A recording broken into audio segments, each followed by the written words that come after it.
Welcome back, everyone. It's another edition of the First and Orange podcast. Parker Gabriel here, Ryan McFadden there. And what is that, a bird? Is it a plane? No, it's Troy Renck, Denver Post columnist, making what I believe to be First and Orange podcast debut, right, Troy? That is correct. So now you can officially say you've done literally every podcast on the face of the planet, I think. I was wondering when I was going to appear on your guys' podcast. I've had both of you on. I'm going to get Ryan on again soon. I just figured you worked your way through. You're at probably choice 89, 90. Hey, where's that guy we work with? Yeah, wait a second. He's a coworker, right? I'm happy to be here, guys. Yeah, definitely. Well, the Broncos are not happy to be at 0-2. That's for sure. They find themselves there. They've scored one offensive touchdown, as we well know, through two games after losing 13-6 to the Russell Wilson-less Steelers, although his presence was felt with the eye black on the sideline and all of that. Ryan, I know we talked about this last week, that it didn't, when we podcasted last week, it didn't seem like there was going to be a lot of juice and that it didn't seem like Russell was going to play, but it was still like, it was sort of strange, wasn't it? Like watching him warm up on the field. And I kept watching him and thinking like this, even though he'll never say it, like this must be weird for him. Yeah, it was just a different feeling just seeing him in a Steelers uniform that fast. It just, to me, is like he came to Denver with the hope of ending the quarterback curse, and after 1 year, Sean Payton, that hope just faded away, and now he's in Pittsburgh. Like I said, I was hoping that he was able to play that game.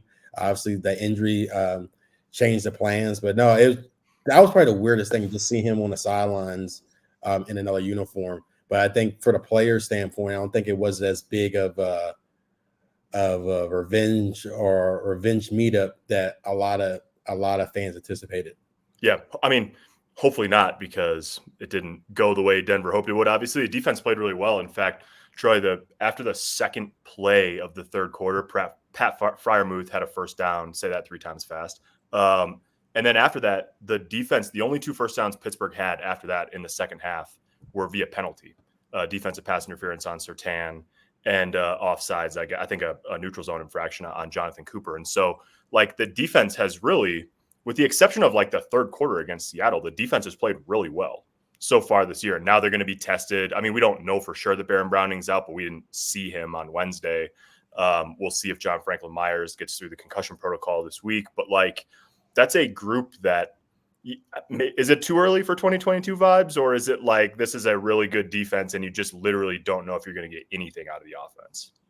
Yeah, well, they're going to fade if the offense can't start staying on the field, as you and I and Ryan have talked about. I mean, 14 3-and-outs, 12 that ended punts. That's contributing to the one issue they've had defensively, which is stopping the run consistently.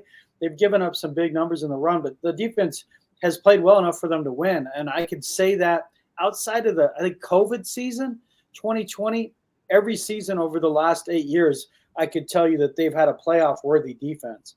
And this one fits right in with it. You got Zach Allen playing at an elite level.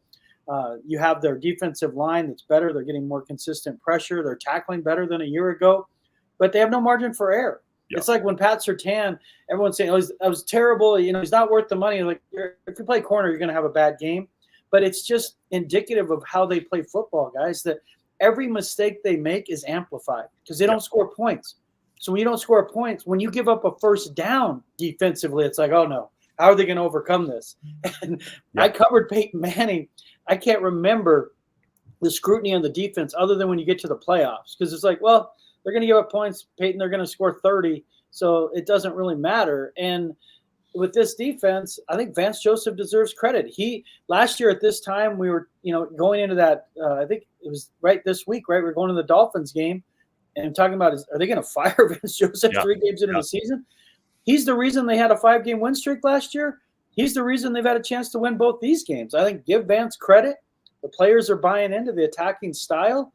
It's just hard to watch if they had even something resembling a functional offense, they should be 1-1, but they're not. And we keep saying they should win, could win. They don't. Yeah. And so they have to prove it. I just would have never thought they would be this bad offensively this early in the season. And if I had known, Parker and Ryan, that Sean Payton was going to run an offense with Bo Nix dropping back essentially 45 times a game, and it looks nothing like we saw in the preseason, I would have advocated to play Jarrett Stidham. Yeah. Let him wear it for a month. Yeah, for real. I don't know what this is serving other than, are you going to try to break Bo? I mean, you're going to see how much this kid really mentally is strong. I just, nothing about what they're doing offensively makes much sense to me. And it's putting more and more pressure on the defense. And how this is going to go, guys. They're going to be, if this doesn't change, they're going to be 1-5. It's like, well, the defense. There's going to be a game where they score points and the defense gives up a fourth quarter touchdown. And Sean's going to blame the defense. And I'm going to be like, hello, stop. Yeah. Stop. Yeah. No, that's not fair. Well, it not only puts pressure on the defense, it puts more pressure on Bo Nix, right? I mean, Correct. The thing that Sean said all offseason was when you have any quarterback, but in particular a young quarterback, you want to take him off the high dive. That's the line we've heard a lot. Take him off the high dive. Don't make it so he's the one that has to make all the plays. And how do you do that? There's been two things that Sean has said sort of like repeatedly: play good defense, run the football. They've done one of those things. They have not done the other. Ryan, you've written about this. The run game has just been a disaster so far, and it's hard to pinpoint one thing. I mean, it's the running backs. You know, when there is a hole, maybe you miss it. You know, they don't pick up a free rusher the other day, and a strong safety from Pittsburgh meets Javonte Williams at the mesh point. Like, it just seems like, and it's not that there have been good runs in there too, but they just have so many negative plays, Ryan, that it's been literally, it has not happened for them that they've got on track in any way, shape, or form, even though in each of the first two games, like early on, first 5, 10, 5, 8, 9 carries have looked good. And then after that, it just like, it all goes to hell.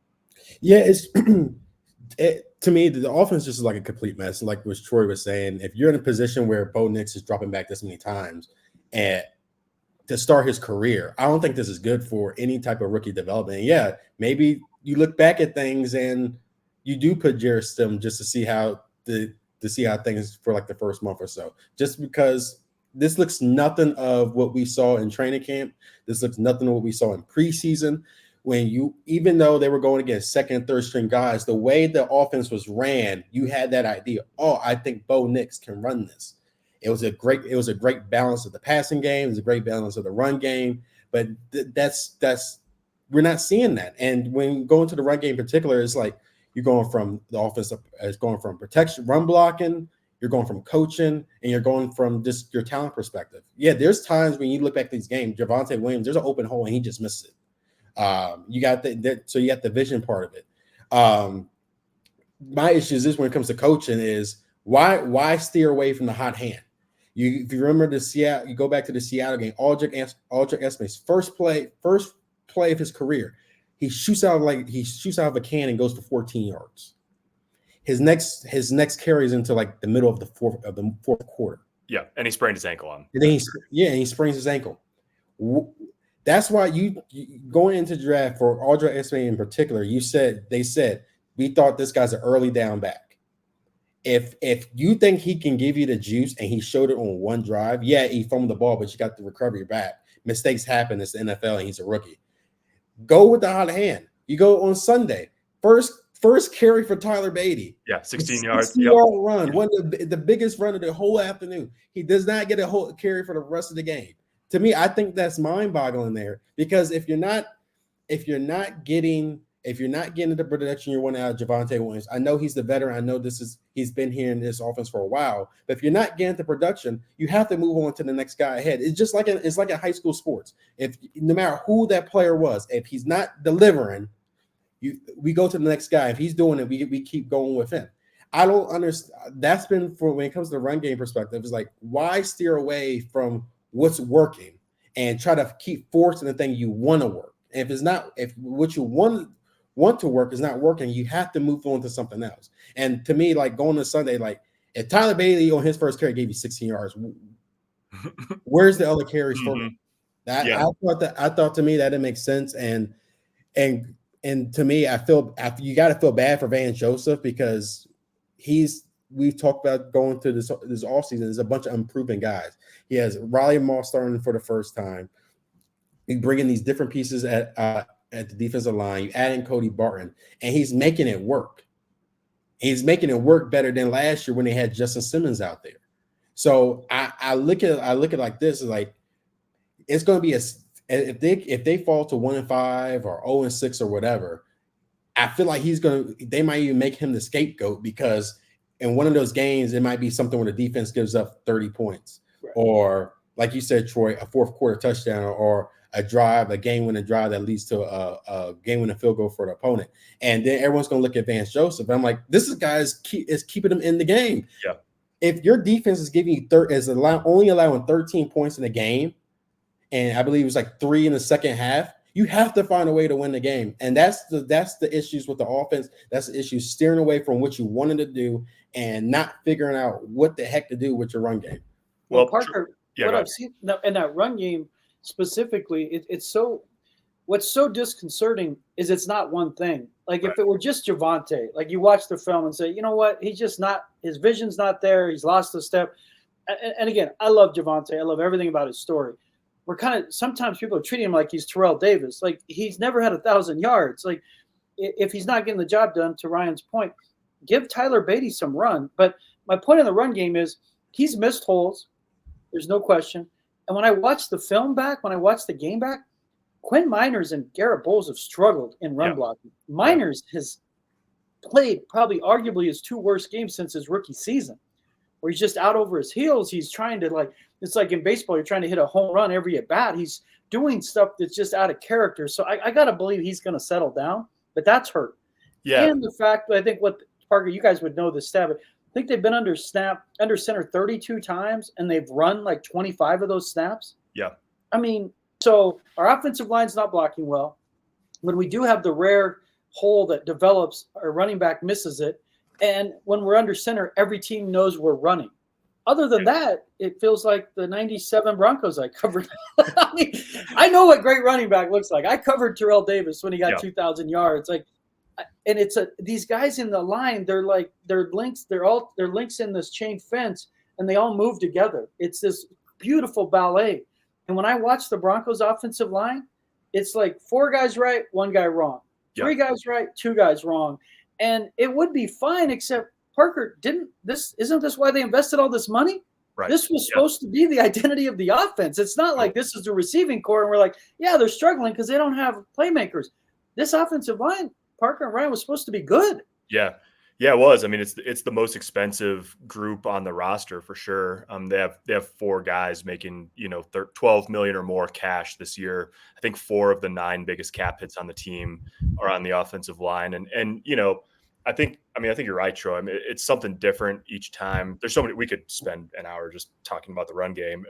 It's something different each time. And I think, we were talking to Adam Troutman about this after the game, and he said, I really feel like it's like 10 guys do their job and 1 guy doesn't, and that guy's not the same all the time. Right. And to me, that's sort of like a 2-goal lead in hockey. It's like the most dangerous problem to have because it sounds really easy to fix, but that means that something is going wrong almost every time you snap the ball, and that it's not just like one thing that you can fix. Right. It's a myriad of issues that show up in different ways over the course of a game. And when you hear, like, that's a line where, and players are hardwired to be like, hey, listen, we just got to clean up one thing here and one thing there. Usually that's a lot harder said than done. And so we'll see. I mean, like you say, it's an accomplished group. Quinn, to me, he had an interesting moment after the game where he was asked if being a captain has changed his role at all. And he said that it's sort of like that he tried to change, or that he felt the pressure of that, and he's trying to sort of like just be himself.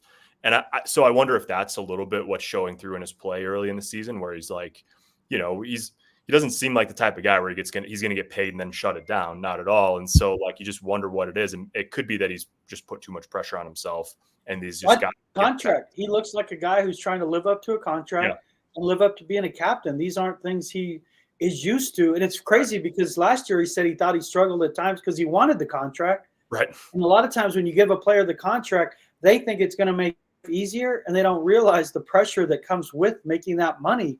There's an accountability on Sunday that's different now. Yeah. You can't hide in the shadows. You're one of the highest paid players, and he's going to figure it out. It's just, it goes back to my no margin for error, Ryan. Is like the idea that whoever's paid the most has to play the best. They can't have their highest paid players not play well. Look at the Rockies with Chris Bryant when he's an absolute sinkhole. Like, you can't overcome it when the guys you're counting to fit in a roster in a salary cap sport don't perform. I mean, it'd be one thing if they were adequate, but when they're not playing well, you don't have enough guys around them to pick them up. I mean, who's going to pick them up? Yeah. Yeah, no, you're right. Well, okay, so let's spin it forward a little bit. Should be no problem this weekend, right? 0-2 and going to South Florida for a Easy week win, game. a W. Yeah, that went well for him last year, right, Ryan? I would say this. I would think we're not going to expect 70 points dropped by the Buccaneers. Yeah, I don't think Baker will get to 70. I don't think Baker's going to get to 70, but I think it's still going to be it's still going to be a tough one. And one of the things, the issue here is like Tampa Bay is really getting in the red zone, and guess who's not good at the red? Guess who doesn't have the best red zone offense in the NFL? The Broncos. They have the worst. Yeah. So Cortland Sutton said the key is we need to start scoring more touchdowns. I believe they're 1-7 on their red zone trips. That's going to take it right there. But going against one of the better red zone defenses since last year, it's going to be tough. But I still think the defense. I look at this game where it's going to be a situation where like I think the defense is going to do enough to keep them in the game, and then once again you're not going to see a lot from the offense, and everything just falls apart down the stretch. I think they're going to play well. Like it's the reverse lock theory. I know Parker has probably heard this from baseball. Like a fifth starter versus a one starter, nothing makes sense. I think they're going to play their best game of the season. They're going to lose because they're on the road and bad teams don't win on the road. But it feels like they're going to play better offensively. I mean, Sean Payton has a lot of pride. I mean, whether it's arrogance / confidence, he can't be this bad as an offensive coordinator. Like he just can't. It just doesn't even seem feasible. So I believe they're going to dial it up. They're going to crease them. They're going to run better. And Todd Bowles' defense is susceptible to the run. And they're going to blitz from everywhere. I just think ultimately the Broncos are going to turn it over because Bo's going to get blindside sack, whether it's Poncho, Palczewski, whether there's going to be a hit or two in there that are like, man, they played much better today and they still lose because there's going to be a blitz, turnover, or a pick at the worst possible time. But I feel like they're going to play well. I really do. And Tampa did not play well against Detroit. Yeah. That was an ugly game. And to their credit, they won it. They should have lost that game the way they played. I mean, Detroit had the ball for like 7 red zone trips in a row and couldn't score. But it just feels like this will be so Broncos. They play their best game and still lose because this is how this last 8 years has gone. It'll be interesting. Like I think you guys are spot on. Like I think the Broncos should be able to move the ball, and then it just becomes a matter of punching it in when you have the chance. And frankly, I mean, like there have been moments. It hasn't been pretty offensively, and a lot of a big chunk of Denver's yardage against Pittsburgh came sort of like, I guess you would call it garbage time. Although they ended up right in the game because Pittsburgh didn't do a lot offensively either. But it seems to me like there's enough. It's kind of funny. We've been talking for 20 minutes and we haven't talked a lot about Bo Nix, which I think is sort of like indicative of just the feeling you get watching this team. That's like, yeah, he's a rookie. He's struggling. He looks like a deer in the headlights sometimes. His footwork is a mess, more often than you can live with in the NFL. But at the same time, it's not nearly the only issue. And so it's one of those things where it's like, I think you can watch Bo Nix, and Sean has said this, and I tend to agree with him. I mean, he obviously knows a lot more about quarterback play than I do, but I think you can see the pathways to development, and you can see the things with Bo in moments where you're like, okay, there's something to build on. Like here's the thing that he's going to rely on. And that's fine. You'd expect the rough patches with a rookie, but also right now it's just kind of like there's too much stuff obfuscating the foundation, right? Like the footwork issues, the decision issues. When they get to if they get to the line with 10 seconds, it's like he doesn't have a chance to decipher what's happening when they get to the line earlier than that. So that's where you get Sean talking about sort of like paring down the offense. So I'm very interested. Like they don't need to pull a Green Bay with Malik Willis and run the ball 55 times or whatever, but I'm just very interested to see if they can come out and actually play in a sustainable way where they're in and out of the huddle, where it's a little bit streamlined, where they can just play in a way that gives Bo Nix a chance to get in some semblance of a rhythm and the offense to get in some semblance of a rhythm where they're not running guys on and off constantly. They're not getting to the line late. If they can just do those simple things, I don't know if they're going to win, but I think it will look more like a cogent plan than what we've seen so far through the first 2 games. Yeah, you hit the point there. I think that's what you really want to see. That it doesn't look like those last 2 games. It doesn't look like that. It just they look like they're all over the place, and that's pre-snap. Like before the ball snap, the offense looks like they're all over the place. They don't know what to do. Bo Nix just looks, even though they talk about his confidence, he like just from our vantage point, from what we see, he looks like he's nervous out there. He's like confused. And he's pressured a couple times, and he gets a little jumpy. And you just want to see how. Can they figure out a way to settle things down? Yeah. Can they figure out a way to settle things down? And that's what I would like to That's what I would like to see too. What would this offense look like when everyone is like there's some type of flow? Not mean they're going to win the game. Not mean Bo Nix is going to throw for 400 yards. But what does it look like when everyone is in a flow? We know what we're doing. We know the play call. We're getting out the huddle on time. We're snapping the ball on time. And there's no issues. This like Sean, to me, is like this offense looks like Sean Payton's a first-year coach dealing with a first-year quarterback. It's not a veteran offensive mind with teaching a rookie quarterback. That's where it's just like it's so frustrating to see how this offense is being run. Troy, it's interesting. I want to give this to you that I thought last year the thing that was the biggest improvement last year in the first year under Sean Payton was like they were still flawed. They still lacked playmakers to some degree. He and Russ were still like oil and water, but a lot of the time, it deteriorated a little late in the year, but a lot of the times, like you thought, okay, compared Hackett year to year 1 under Sean, that there was an organization to it, you know, 100%. That it was like they looked like a team that knew what they were doing. And I don't want to say it's been an unmitigated disaster through 2 games, but that's really taken a step back, at least to my mind, so far this season. Yeah, from a statistical standpoint, it's very Hackett-esque. I mean, through 2 games. I mean, just 14 3-and-outs, 12 3-and-outs on punts. The difference was with Hackett, like the play clock, the crowd counting it down. Like it literally looked like they didn't know what they're doing. Yeah. This just looks like it's ineffective. Like we're running a scheme that we can't even. I say in baseball when you don't pitch, everything looks hard. Yeah. Every yard looks hard for this team. Yes. Like that, it shouldn't be this hard to gain 4 or 5 yards, and it looks hard because of the fact they can't stay on the field. And to Troutman's point, like he was telling us, Parker, the reason it all looks like this is because with these 3-and-outs, we never feel like we know what the defense is doing. And I will agree with him. I talked to some former players about that. And what it creates is everything looks like it's done in a vacuum. It's like the first drive of the game it's like the first drive of the game every time you get the ball because we were on the field for 3 plays. Yeah. We don't get into our top 15 plays because we have no rhythm. I mean, they have all the rhythm of Elaine Bennis on Seinfeld dancing. Like there's no rhythm. There's nothing about this that has any rhythm, but they're not on the field. But that goes back to the play caller, like being stubborn about it.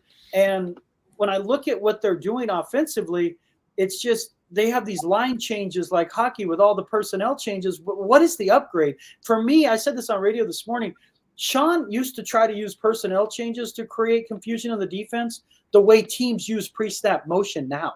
Right. Like he's got to ditch these personnel changes because what are the real upgrades to it? You're taking a C player for a C- player. Like it's just, to me, there's not enough variance to justify the personnel changes. So simplify the verbiage, get the kid to the line of scrimmage, and use a little pre-snap motion and see what it looks like. And run the freaking football. Their best game last year was when they beat Cleveland, when they went 169 yards on the ground. Mm-hmm. Like, that's who they have to be. I wrote it in camp hoping it wouldn't be true, but they're going to have to try to win boring early on. But in winning boring, run a damn offense that's suited for Nix. Call runs for him. A little RPO. Get him on naked bootlegs. Like, all the stuff like Ryan talked about, all the stuff they did in camp and in against the Packers ones, we've seen no semblance of that. That's the part. It's like, did he have like a lobotomy before the season and be like, I got Drew Brees? Like we've talked, Ryan and I've talked about this. Stop trying to coach the team you want. Coach the team you have right now. Yeah. The team you have right now is a rookie quarterback who's going to suffer a crisis of confidence at some point. And I will say this, and it's not apples to apples, but having coached youth sports for the better part of 15 years, the hardest part with young athletes, and in this case he's a rookie, is to have confidence without results. Yeah. You can keep saying he's mentally strong, But if he looks up after 6 games and has 1 touchdown and 13 picks, ask Bryce Young how that feels. Like, you can't stay confident when you suck. You just can't. So it's up to Sean to tailor it to get the kid going. Get him a little runway here. And he knows, I mean, Sean's like one of his favorite, and I think like one of the most spot on things he says all the time is that confidence. I mean, he always says confidence is born of demonstrated ability. And that's let him demonstrate it. Yeah, right. Yes, we need a demonstration. And and the next part of it is just that, they have a guy they literally have a quarterback in the room who's been through this before, and Zach Wilson, where it's 100%. Like, he didn't, and it's not the same, it's not the same situation as the Jets, but you don't want to play with fire either in terms of like how long, do you just keep trying to play this way? And like, I part of me, like, I get it. I understand some of Sean's frustration.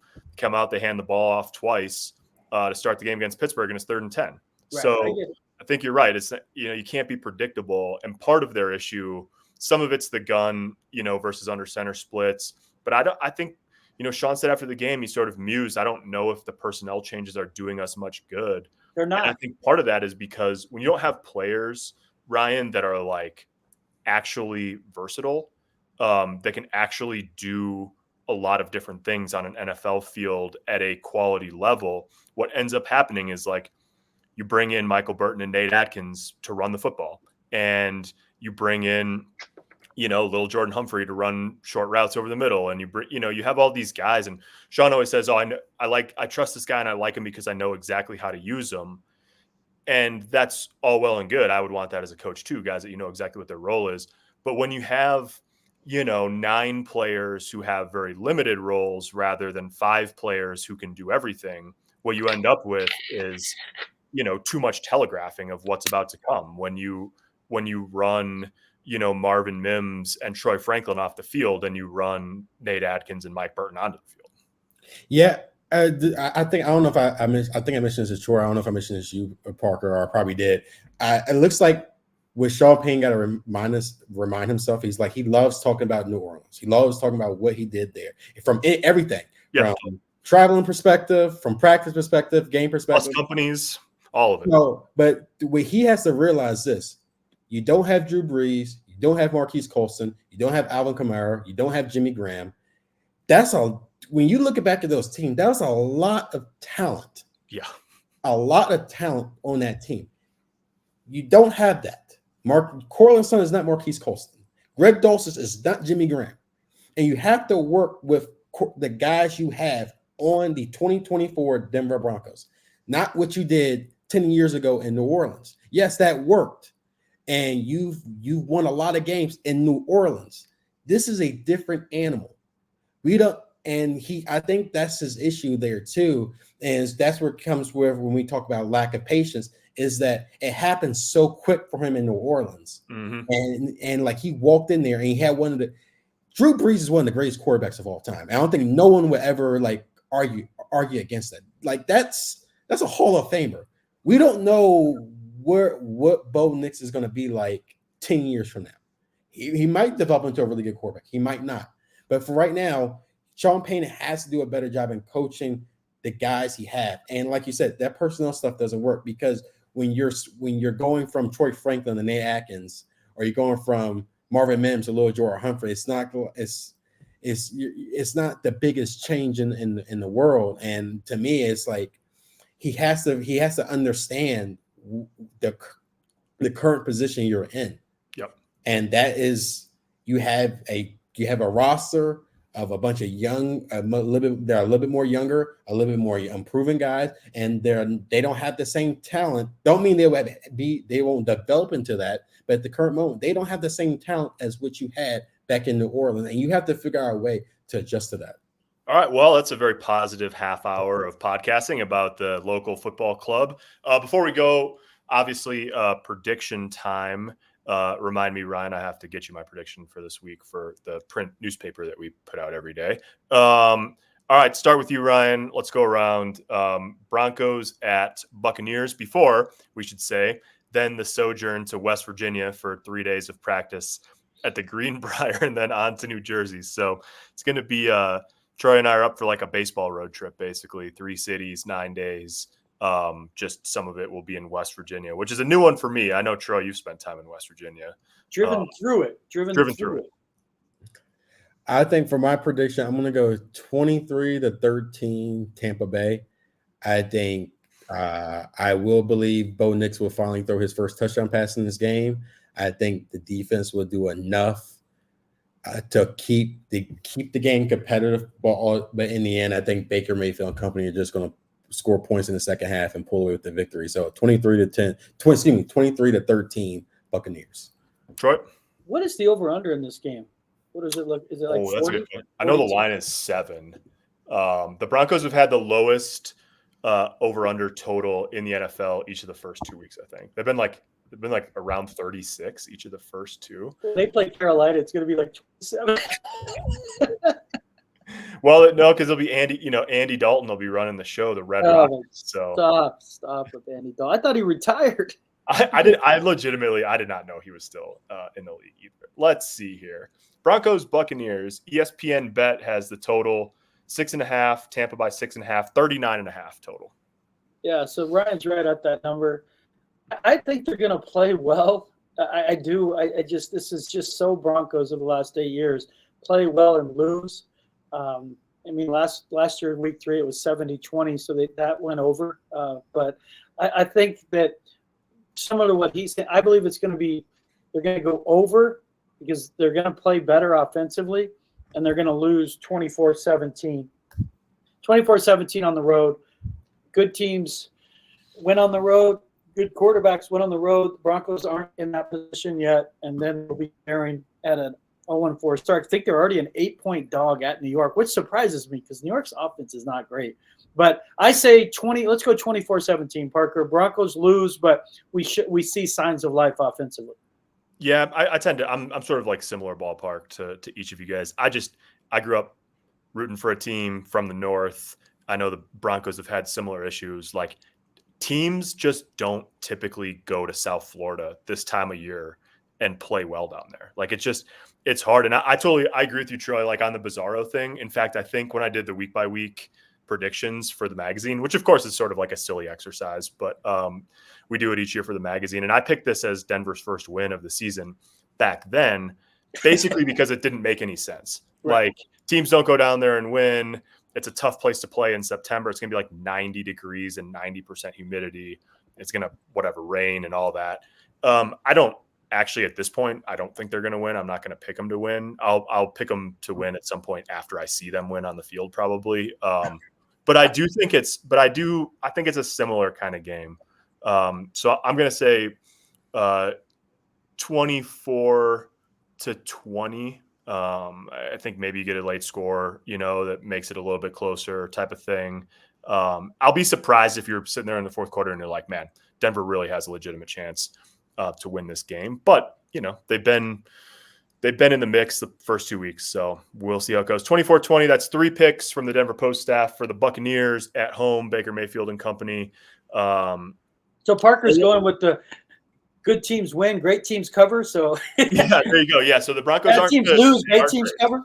Yeah, it'll be. I think it'll be interesting. And then if they're 0-3, the whole like West Virginia thing and on 10 days on the road will be an interesting sight to behold. We'll have it all covered for you. Obviously, Troy, thanks so much for joining us. It's been awesome. Maybe we'll have you. We are literally going to be together in West Virginia next week, so we'll get you back on the pod next week too. And in the meantime, obviously, we've got full coverage, everything Broncos related, denverpost.com/Broncos. Thanks for watching. Thanks for listening. That's Troy. That's Ryan. I'm Parker. We'll talk to you guys next week.